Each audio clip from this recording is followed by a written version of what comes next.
दोस्तों नमस्कार। देश में जातिगत राजनीति पर व्यापक प्रभाव डालने वाले ऐतिहासिक फैसले में सुप्रीम कोर्ट ने राज्य सरकारों को अनुसूचित जाति अनुसूचित जनजाति के लिए नौकरियों और शैक्षणिक संस्थानों में प्रवेश के लिए तय आरक्षण के अंदर भी आरक्षण लागू करने की अनुमति दे दी है। राज्य सरकारें SC/ST समूह के अंदर उन जातियों की पहचान कर उनके लिए आरक्षण की व्यवस्था कर सकेंगी जो ज़्यादा पिछड़ी हैं। इसके अलावा 4 जजों ने अपने आदेश में कहा कि इस श्रेणी में भी OBC की तरह क्रीमिलेयर आरक्षण के लाभ से बाहर रखना चाहिए। सुप्रीम कोर्ट की 7 सदस्यीय संविधान पीठ ने इस फैसले के जरिए अपना ही 2024 का 5 सदस्यीय पीठ का EV चेन्नई बनाम आंध्र प्रदेश मामले में दिया गया फैसला पलट दिया है।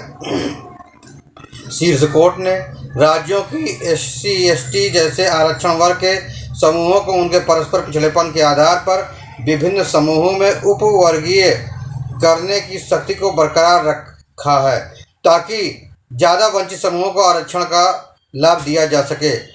मुख्य न्यायाधीश जस्टिस DY चंद्रचूड़ की अध्यक्षता वाली संविधान पीठ ने 6-1 के बहुमत से अपना फैसला सुनाया। जस्टिस चंद्रचूड़ ने अपने और जस्टिस मनोज मिश्र की ओर से लिखे 140 पन्नों के फैसले में कहा, संविधान के अनुच्छेद 15 और 16 के तहत मिली शक्तियों का इस्तेमाल कर राज्य सामाजिक पिछड़ेपन के हालात की पहचान कर सकते हैं। उसे दूर करने के लिए आरक्षण जैसे विशेष प्रावधान का विकल्प अपना सकते हैं। ऐतिहासिक और अनुभवजन्य साक्ष्य ये दिखाते हैं कि अनुसूचित जातियां विविधता वाली श्रेणी में है, इसलिए राज्य अनुच्छेद 15(4) और 16(4) के तहत अनुसूचित जातियों में भी उपवर्गीयकरण कर सकते हैं। चीफ जस्टिस ने कहा कि अनुसूचित जातियां कानून के उद्देश्य के सामने एक समान नहीं है। जो संविधान के अनुच्छेद 15, 16 और 341 में ऐसा कोई प्रावधान नहीं है जो राज्यों को इन जातियों में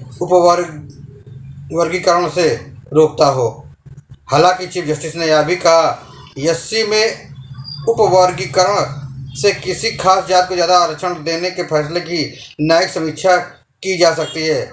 7 जजों के पीठ ने इस केस में 6 फैसले दिए, जिसमें chief justice Chandrachud, justice Manoj Mishra ने एक साथ और जस्टिस BR गगई, जस्टिस विक्रम नाथ, जस्टिस पंकज मित्तल, जस्टिस सतीश चंद्र मिश्र ने 4 अलग अलग फैसले लिखे।